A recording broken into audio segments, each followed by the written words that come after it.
Good evening.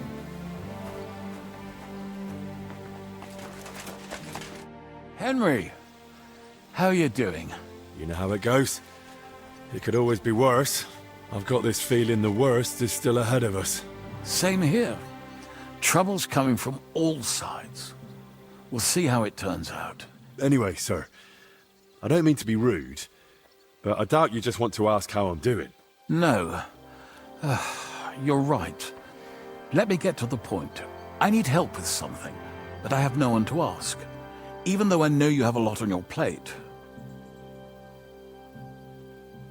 I'd be happy to offer my services. What's it about? An old friend of mine reached out to me, Albik of Unichov. Does the name ring a bell? That name does ring a bell. Isn't that the famous Sawbones?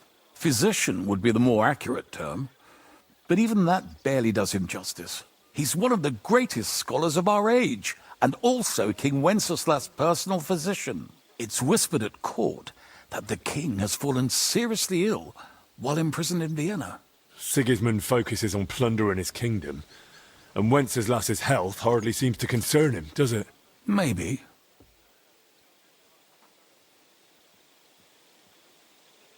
Aren't these just rumors? This is about our king's health. Even if they are just rumors, to me, it's cause for concern. I can't just wave it off. I get it. When Master Albik heard about it, he decided to act. He wants to go all the way to Vienna to see the king. No, for now he's heading to Sedlec. Abbot Jan holds considerable influence at Sigismund's court. Albik wants to visit him and ask for his intercession. Makes sense. You can't just show up in Vienna and knock on the door. A mediator is needed. Only, I don't know if Albik chose the right man. The abbot is a politically shrewd figure and might well use Albik's visit to his own advantage. What's that got to do with you? Albik and I go way back.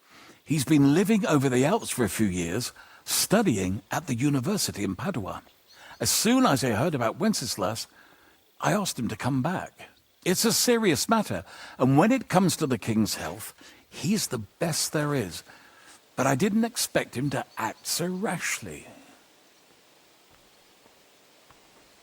Can you tell me more about the abbot? Sorry, but it sounds like you're afraid of him. I met him once, too, but I didn't get a bad impression. You know Abbot Jan? Not quite. We had dealings once. Something with bones. But never mind that. Go on. Look, Henry, every high-ranking cleric's a politician in his own way. What worries me about Abbot Jan is what he ascribes his authority to. Others claim their vocation is divine will. He sees it somewhat the other way round. I don't really get it. It's only natural for an abbot or a bishop to question the morality of his acts. One must act, even if it means confession and penance later. Abbot Jan, though, seems to think that his every move and scheme is divine will itself, and that could be dangerous. And how does all this concern me? As I said, it's a matter of security. God forgive me, our king's health is of course above all. But right now, I'm more worried about Albik. It took some effort, but I convinced him to wait, at least until I find him a reliable escort. And believe me, it wasn't easy. That mule's got a scholar's head, but it's a stubborn one. So, if I've got this straight, you want me to escort Wenceslas's court physician to the Sedlec monastery, where they don't usually let anyone in, and the abbot is as thick as thieves with Sigismund, so Albik, who was dead set on going himself, can try to get access to the imprisoned Wenceslas. No, actually, yes. That's exactly it.